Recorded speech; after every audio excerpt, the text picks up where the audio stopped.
Depois de todo esse arcabouço legal que a Jussara apresentou, o que eu vou tentar fazer aqui é traduzir na prática, né, enquanto um Sereste, que como a Edivânia colocou, já tem mais de 10 anos de existência, eu vou tentar traduzir na prática o que é que a gente faz, né, quais são as dificuldades que a gente enfrenta, como é que toda essa política idealizada, como que ela se traduz no cotidiano das nossas ações.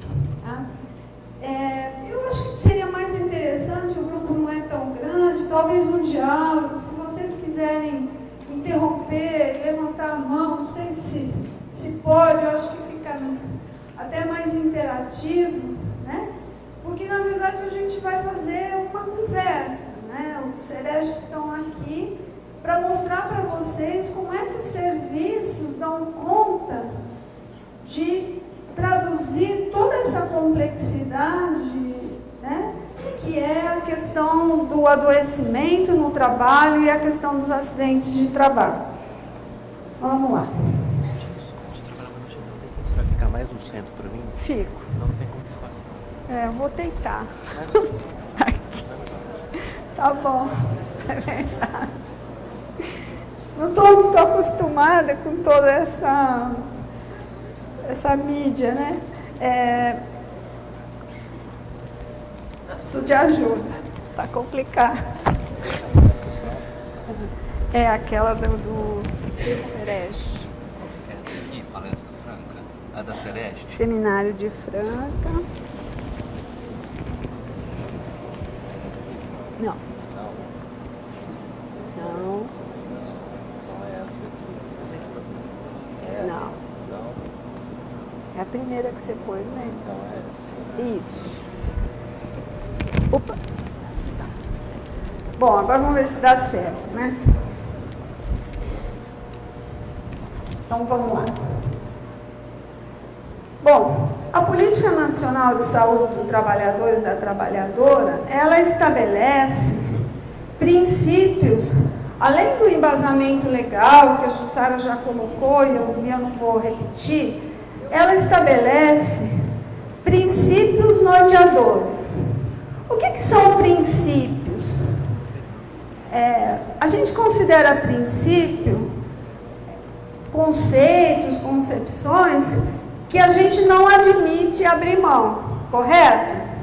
Aquilo que para mim é um princípio é um norte, uma diretriz que eu faço questão de não abrir mão enquanto pessoa, né? A mesma coisa é um serviço. Então, dentro dessa política, a questão da vigilância em saúde do trabalhador, ela adquire uma amplitude, uma complexidade que extrapola muitas vezes os próprios instrumentos instituídos por essa política.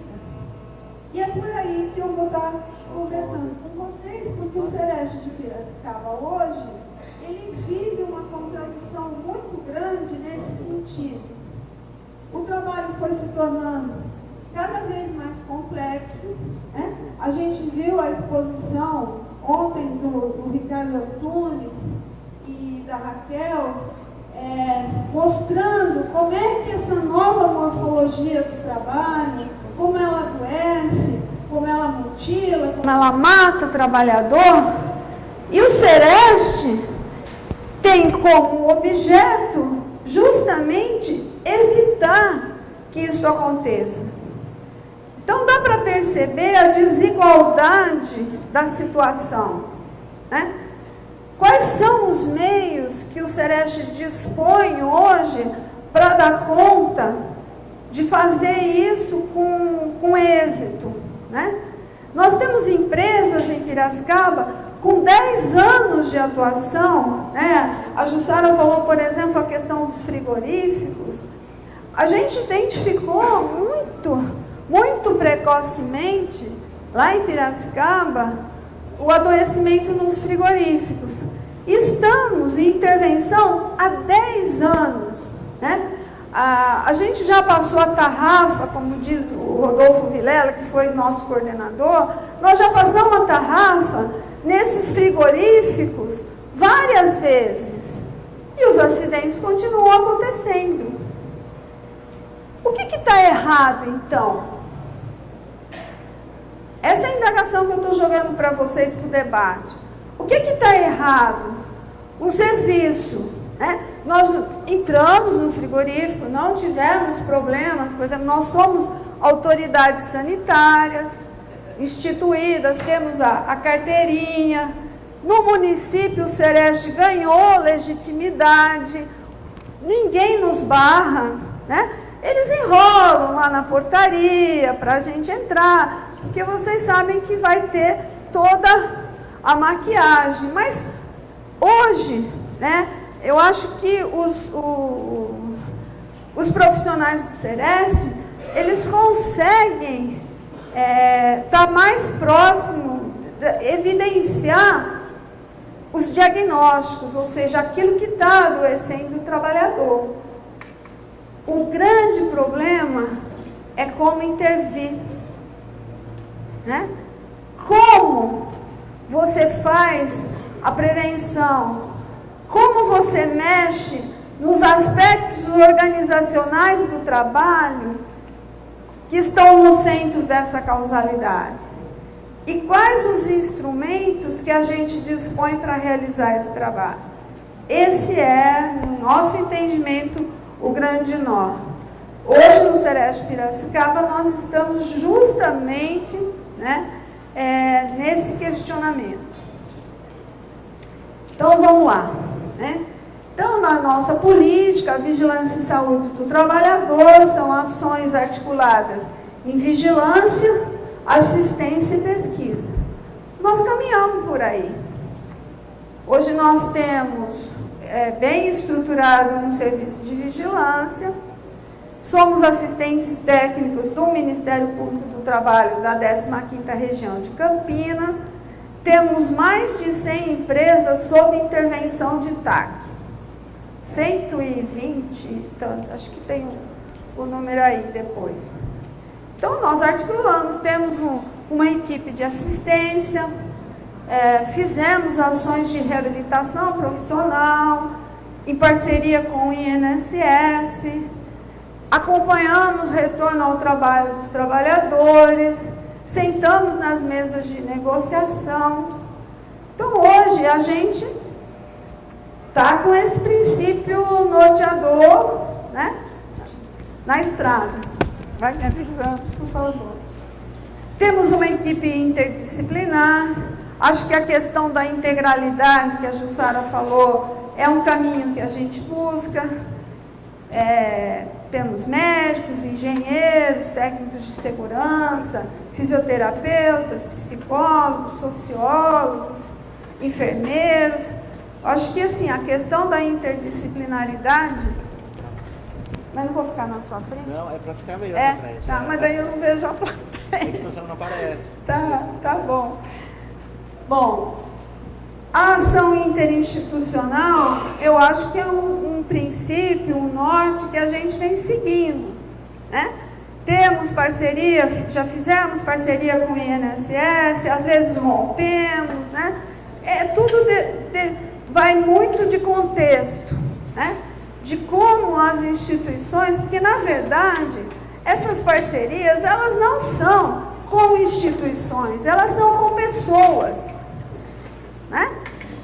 Em determinados momentos a gente consegue trabalhar conjuntamente com o Ministério Público, com alguns procuradores, com alguns auditores fiscais do Ministério do Trabalho, com alguns profissionais do INSS, como a Priscila, que está aqui, que é nossa parceira, enfim, são pessoas. Essa articulação, esse princípio, esse norte, a gente vem seguindo. Com o SUS, né, estamos procurando desenvolver apoio matricial, nos reunimos com os PSFs, e aí, gente, a gente vê que tem uma idealização de gabinete e tem o contexto real, né? Os profissionais, por exemplo, os agentes comunitários de saúde, eles sabem quais são os problemas em relação ao território deles. Eles sabem, eles identificam. O grande problema é que como que eles dão conta de fazer uma gama de outros projetos que eles têm que desenvolver, a dengue, enfim, uma série de outros problemas, e dar conta de uma intervenção que exige uma expertise muito maior. Bom, mas aí eu apoio o matricial do Sereste.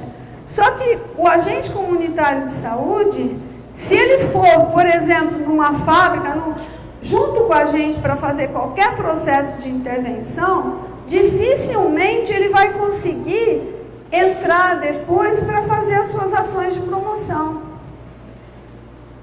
Nós vivemos no centro do furacão, no conflito do capital com o trabalho. Se a gente não politizar isso, fica tudo muito idealizado. É essa fala que eu quero discutir com vocês. Não adianta você colocar no papel, idealizando, sem politizar essa questão, sem que você tenha, né, em várias esferas de governo, prioridade para essas questões. A saúde do trabalhador não é prioridade.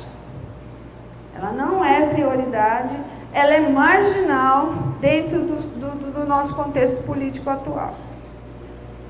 Desde a sua história, né? Jussara contou, a saúde do trabalhador, ela surge da militância política e ela vem se mantendo a partir da militância, com o suporte político dos sindicatos, do movimento sindical, com tudo aquilo que a gente viu ontem, do enfraquecimento do movimento sindical. Obviamente, a saúde do trabalhador vem enfraquecendo junto, não tem como não ser. A gente vive hoje um processo político extremamente complicado, né? Próximo, vamos lá. Desculpa. Movimento sindical. Por que a gente coloca o movimento sindical como um princípio norteador do nosso trabalho? Não dá para fazer saúde do trabalhador sem o movimento sindical. Não dá. Qualquer coisa que se faça sem a participação desse ator político não é saúde do trabalhador. Primeiro, porque são os trabalhadores que têm um saber sobre o processo de trabalho.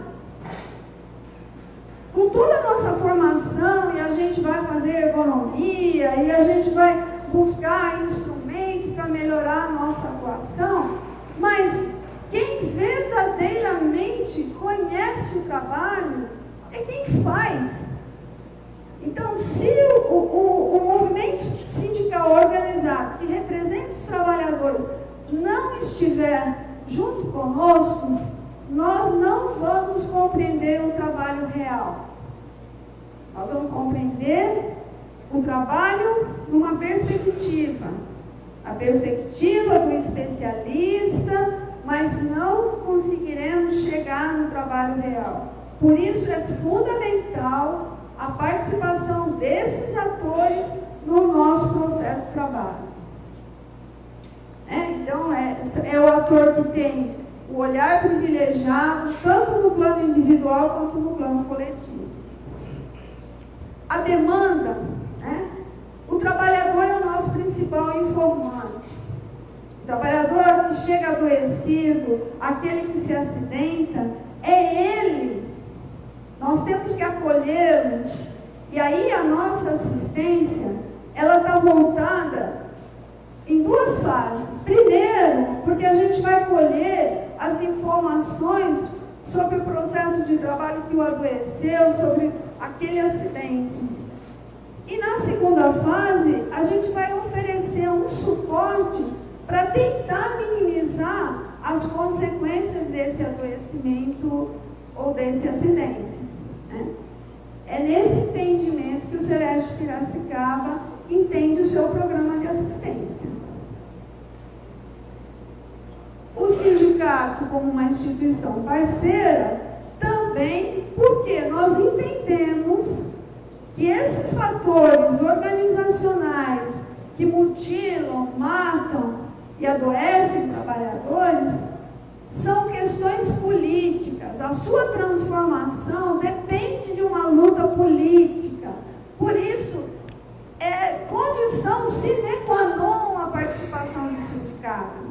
Não são profissionais de serviço que sozinhos vão dar conta de transformar questões que são estruturais. Desconhecer isso é desconhecer a realidade do mundo do trabalho. Controle social e as universidades. Assiste, né, o movimento sindical, o Conselho Municipal de Saúde, eles são grandes parceiros também nessa caminhada. As dificuldades, elas estão em todos os lados. O próprio movimento sindical hoje luta pela manutenção de direitos. O Conselho Municipal de Saúde tem dificuldades para dar conta de lidar com toda a gama de atribuições que o SUS lhe dá. Mas são parceiros que têm que estar junto com os Serestes nessa caminhada. E a academia, né, no desenvolvimento das pesquisas, que são fundamentais para que a gente atualize o nosso conhecimento sobre o trabalho. O mundo do trabalho é muito dinâmico.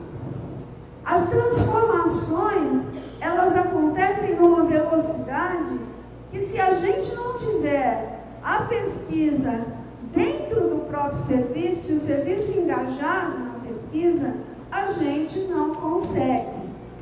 Não adianta luta política com um argumento desatualizado, ultrapassado.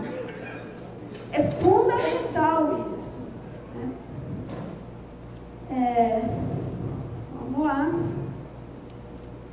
Bom, o Sereste Piracicaba, ele desenvolve, então, práticas de vigilância corretivas, né? As fiscalizações. Então, os fiscais vão às empresas, identificam as irregularidades, tem 3 instrumentos que eles podem utilizar, né? Que é a notificação, o auto de infração e o auto de interdição. Cada um tem uma graduação de gravidade, dependendo do entendimento que se tem, né, daquela medida corretiva que precisa ser realizada pela empresa. Os casos de interdição são os casos onde a fiscalização entende que há um risco grave, iminente, e tem que ser interditado para que possa ser corrigido. Tá? Já as práticas preventivas, elas dependem de transformação. Elas dependem que a empresa entenda a segurança organizacional como um valor, que ela monte equipes, né? Em geral, quando a gente chega num acidente ou numa empresa com alta incidência de adoecimento, quando a gente vai verificar, é uma segurança degradada. É uma segurança que já vem dando sinais de que algo vai acontecer, né? Então, essas ações preventivas, elas demandam ações mais planejadas, mais articuladas. Então, são duas ações que ocorrem no cotidiano e que têm que ser, vamos dizer, elas têm que conviver muito harmonicamente dentro do conceito da equipe para que elas possam ter algum êxito. Se você sair e notificando, e você, é aquilo que eu falei para vocês, você passa a tarrafa, né? E aí, voltando à questão do frigorífico, a gente se deparou, após 10 anos de intervenção, que você chega no frigorífico hoje, com os instrumentos de fiscalização que você tem, você não encontra mais aspectos que você possa notificar, fazer um auto de infração ou até mesmo você interditar.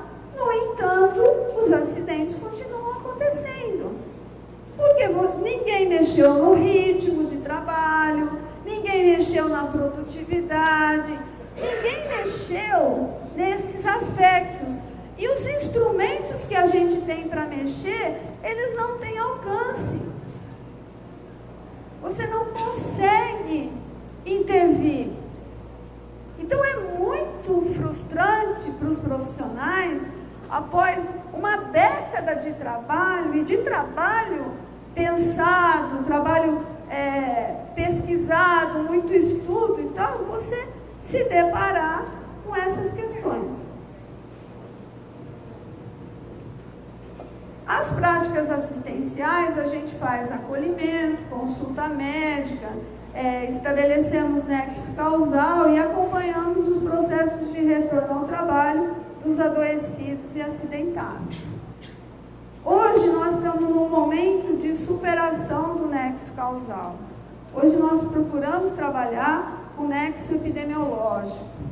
A gente está construindo uma sala de informação de modo em que a gente tenha informação suficiente sobre as empresas, sobre a sua incidência de adoecimentos e de acidentes, para que você possa construir um nexo epidemiológico.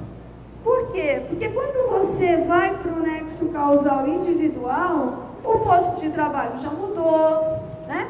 A situação já não é mais a mesma, o próprio trabalhador, ele procura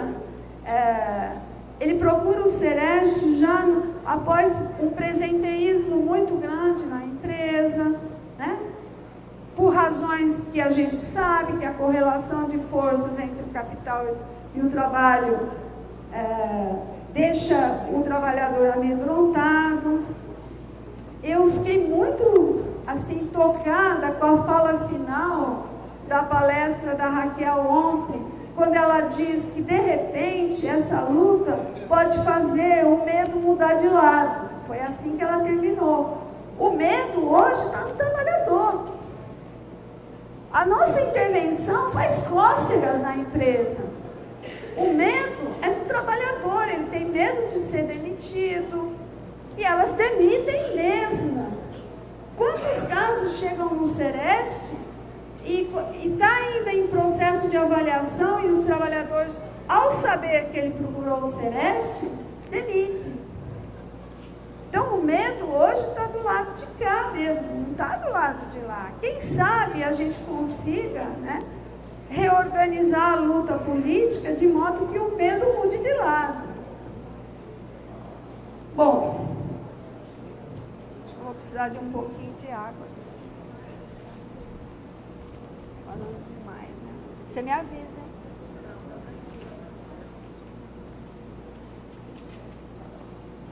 Obrigada.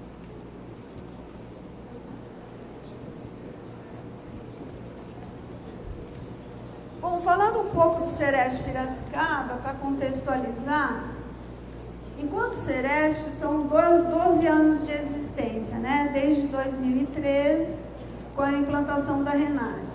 Só que nós tínhamos uma história anterior de 6 anos, né? Desde 1997, enquanto Programa de Saúde do Trabalhador do município. Hoje, nossa equipe multiprofissional tem 5 técnicos de segurança, 2 engenheiros, 3 enfermeiras, 2 técnicas de enfermagem, 3 médicos, 2 médicos residentes. O Sereste também é um campus de estágio de formação para médico residente. A Ecléia está aí, a coordenadora desse programa. Se vocês tiverem questões a respeito disso, ela pode responder. 2 fisioterapeutas, eu sou socióloga, e 2 administrativas. Nós perdemos psicóloga e terapeuta ocupacional, né?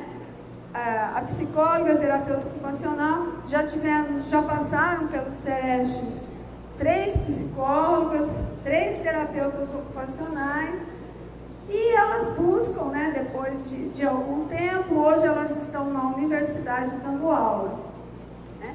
Então a gente vê que a gente também é um celeiro, né, de formação em saúde do trabalhador. Isso nos deixa muito contentes, né? Elas vão para outros cargos e principalmente cargos de formação. Mas isso deixa lacunas no nosso atendimento. Esses cargos foram criados pela Câmara Municipal. O SEREST hoje, ele tem um quadro, além do quadro mínimo exigido pela RENAST, com cargos criados pela Câmara Municipal. O concurso está feito, depende agora da vontade política do município de chamar os classificados, né? Somos assistente técnico do Ministério Público, né? Temos 58 TACs em andamento, alguns são setoriais, com 120 empresas envolvidas, né? A equipe, a maior parte da equipe teve formação em ergonomia, num curso de especialização, um convênio com o Ministério da Saúde e a UFMG, né? A gente entende que após essa formação o nosso olhar se ampliou, mas ao mesmo tempo que o nosso olhar se amplia, a gente percebe a insuficiência dos meios que a gente dispõe, né? Isso gera muito mais angústia para esses profissionais. E hoje a gente tem uma parceria com a Faculdade de Saúde Pública da USP e com a Faculdade de Medicina de Botucatu. Já estamos no 3º projeto FAPESP. Já desenvolvemos 3 projetos. Esse é um projeto temático, de 5 anos. Nós estamos agora no 3º ano, com grandes projetos de intervenção no setor elétrico, no setor do petróleo, na cana, enfim, projetos priorizados pelo serviço. Todos os projetos são financiados pela FAPESP.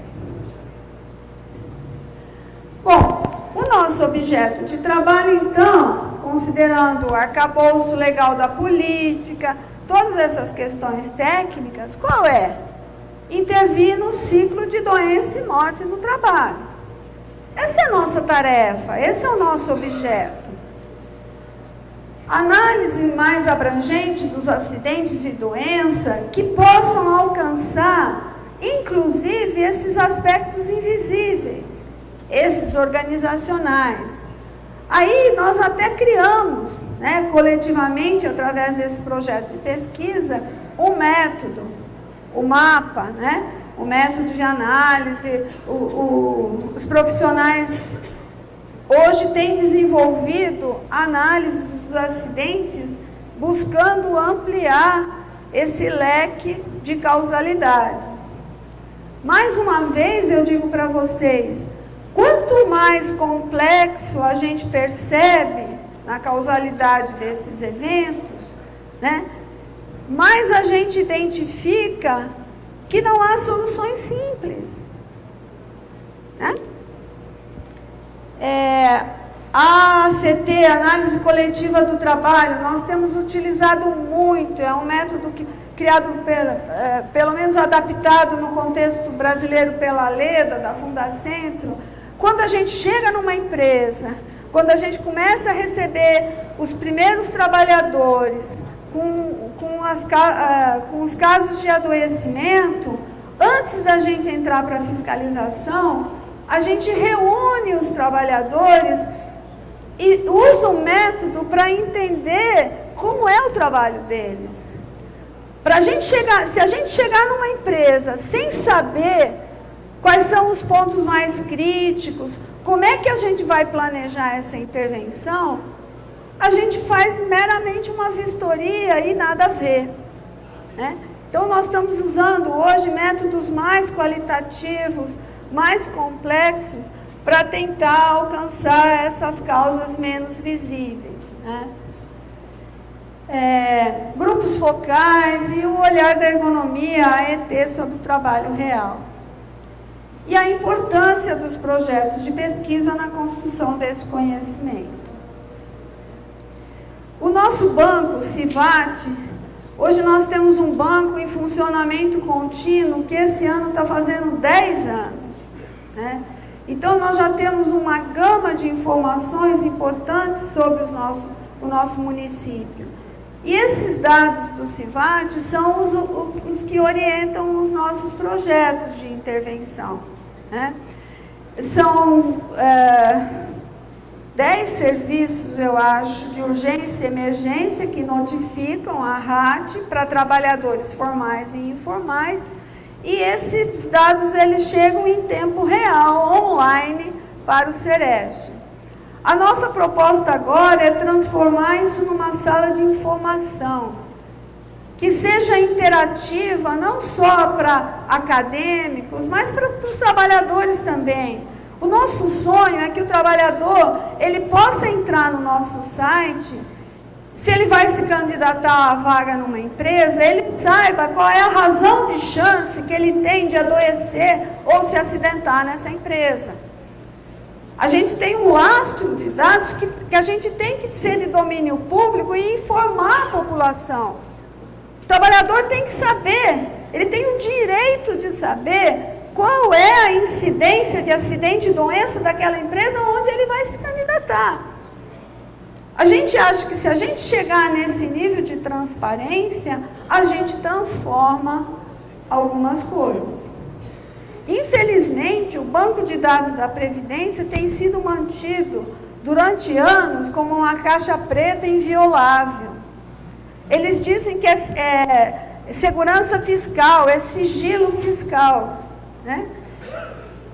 A ideia é que esse banco da Previdência seja também disponibilizado e articulado nessa sala de informação. Estamos em negociação. Piracicaba vai ser um projeto piloto nos próximos meses de acesso ao banco de dados da Previdência tem gente trabalhando nesse sentido.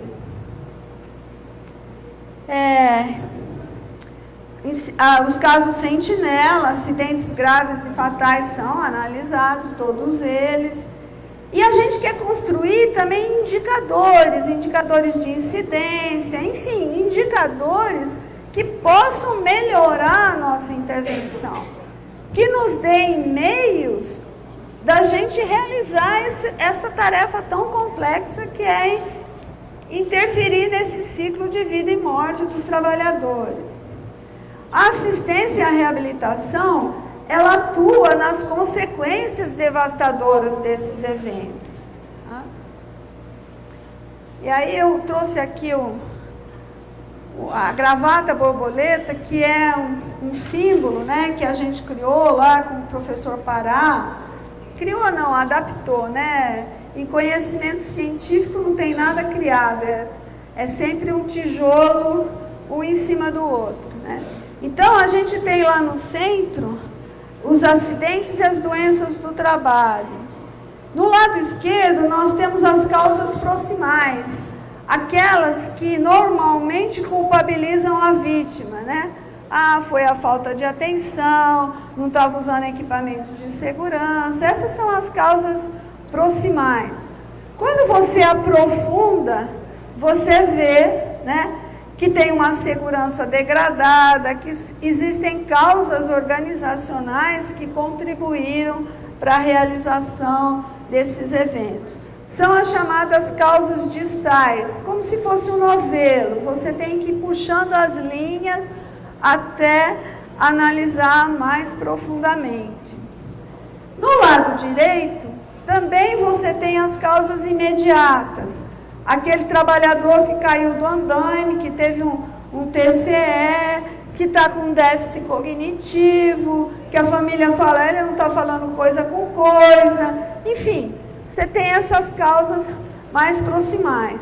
Aí você aprofunda as causas mais tardias, o estresse pós-traumático, e as causas sociais, o endividamento, enfim, uma série de situações que decorrem dos acidentes e as doenças para os trabalhadores. A nossa proposta é puxar também esses novelos e dar transparência a isso. O acidente não acaba ali naquela bolinha verde, ele caminha e tem situações que ele interfere nas próximas gerações, na educação dos filhos, traumatiza a família inteira.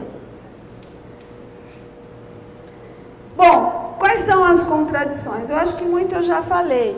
O baixo alcance dos instrumentos, né?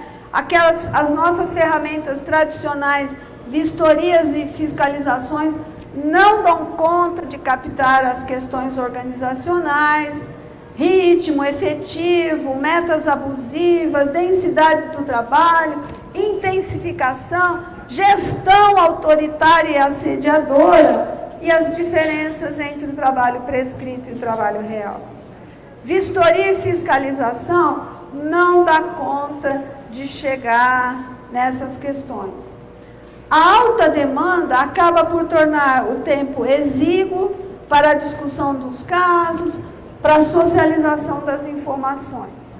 O nosso cotidiano, gente, os nossos colegas dos outros serestes, não sei se vão confirmar ou vão contestar, mas a gente tem novas demandas que acabam se sobrepondo a demandas inacabadas. Então, a gente entra no processo de intervenção, a gente não dá conta de finalizar e já chega uma nova demanda que vai se sobrepondo. Esse é o cotidiano do nosso serviço. Hoje a gente está, então, fazendo toda essa discussão com essa metodologia que eu não vou aprofundar, porque não vai ter tempo para isso, mas se vocês quiserem buscar, chama Laboratório de Mudança. Tem uma referência aí do Queirol, do Marco Queirol, é uma metodologia finlandesa, uma das linhas do nosso projeto de pesquisa temático é usar essa metodologia para intervir nas organizações. Tá? Não vai dar para eu aprofundar no debate, quem sabe. Aí é a mesma coisa, é um sistema de atividade que essa metodologia trabalha. Bom, para finalizar, qual que é a discussão? Está muito pequeno, mas eu vou tentar falar. A gente dividiu entre antes do LM e depois do LM, o Laboratório de Mudança. Antes do LM, a gente tinha fiscalização em empresas, individualmente. Eu preciso ficar mais próximo, senão eu não vou conseguir ler, tá? E alguns projetos setoriais mais ampliados. Depois do LM, a gente entende que vigilância em saúde do trabalhador é um processo ampliado e hoje as nossas equipes de assistência e vigilância se uniram para fazer vigilância em saúde do trabalhador. Os sujeitos, era o que a gente chamava fiscal da vez. Tinha uma lista definida pela coordenação e conforme ia entrando a demanda, era distribuído para esse ou para aquele fiscal. Um rodízio. Hoje são equipes multiprofissionais de fiscalização. Juntamos vigilância, assistência e trabalhamos em equipe no atendimento às demandas. Sejam elas de fiscalização mais pontual, sejam elas de ações planejadas. Os antigos instrumentos, NRs, códigos sanitários, formulários da Visa, que eu já falei, os TACs, e em alguns casos a gente usava o mapa. Tá? Hoje, a gente mantém os instrumentos, mas a gente ampliou a nossa proposta é a ampliação do uso do mapa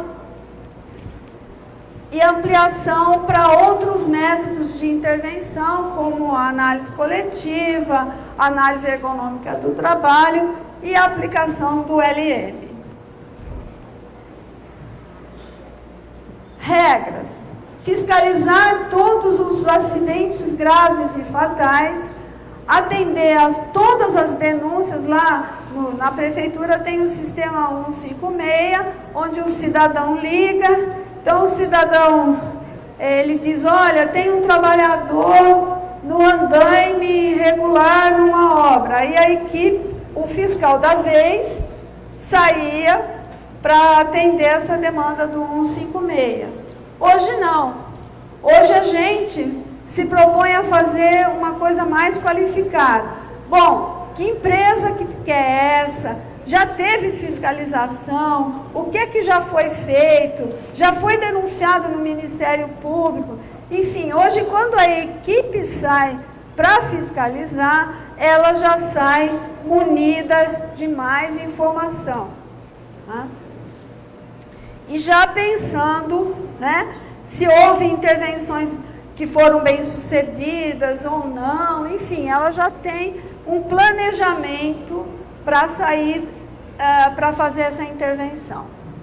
Hoje são ações conjuntas de emergência, planejadas, com pesquisa, as que estão dentro do projeto temático, que são as setoriais, e a gente criou uma experiência muito interessante, que é o Núcleo de Educação Permanente, que a ideia é dar suporte a todas essas ações.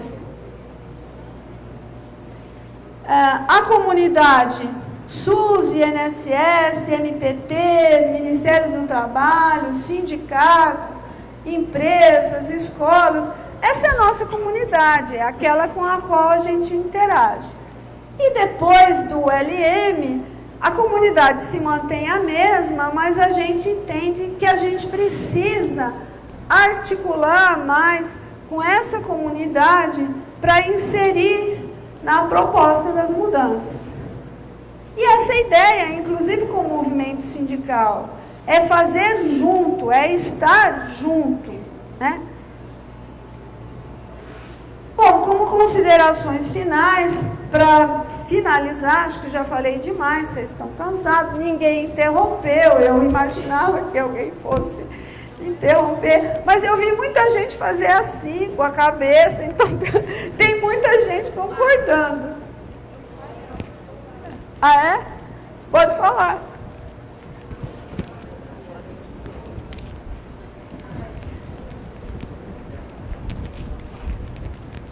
Bom dia, eu sou perito médico do INSS em Goiânia.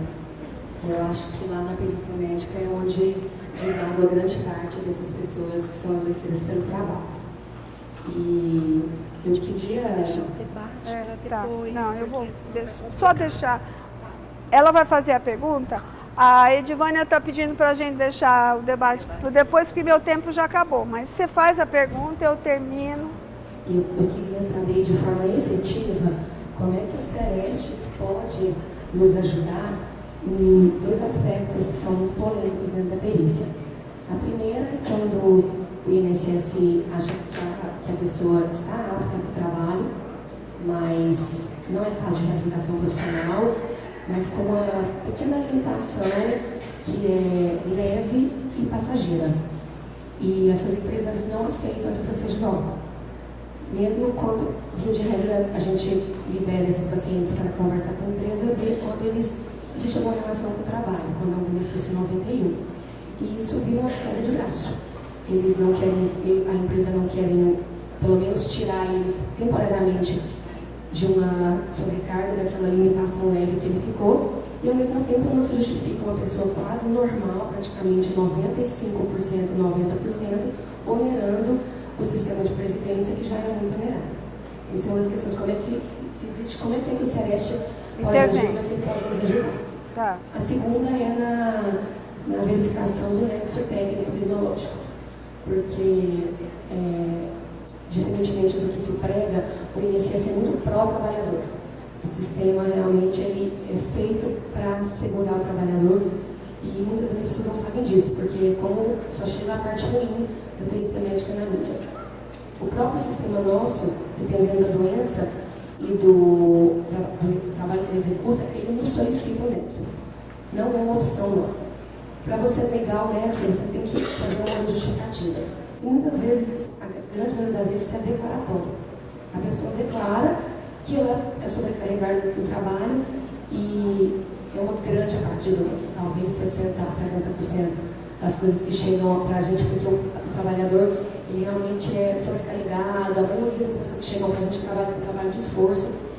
E a gente fica meio perdido nisso, porque a gente não sabe até onde você pode acreditar na palavra de alguém que está requerendo um benefício 91, que é um benefício acidentário, e tem uma série de vantagens, e até quando realmente a gente precisa proteger essas pessoas e ceder esse benefício 91.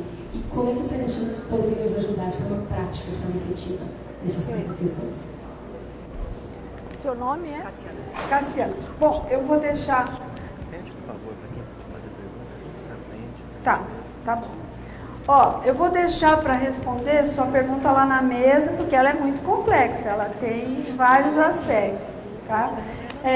E outra coisa, ele está pedindo, por conta da filmagem, quem for fazer pergunta tem que vir aqui na frente para poder fazer parte do testemunho histórico desse dia, né?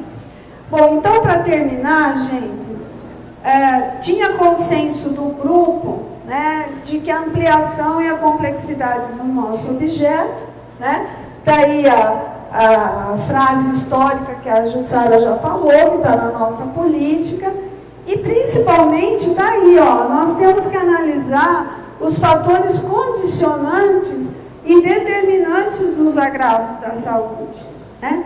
E esses fatores, eles estão no nível organizacional, invisível, mais difíceis de serem identificados e, quando identificados, diagnosticados, como intervir. Tá? A discussão sobre as contradições que a gente estabeleceu no LM permitiu compreender que esses problemas eles são de natureza sistêmica e que eles apareciam para a gente como conflitos de equipe, quando, na verdade, eram contradições que estavam inerentes ao nosso sistema de atividade. Essa leitura, para mim, foi fundamental, né? E mesmo de aprender a metodologia do LM como uma metodologia de intervenção.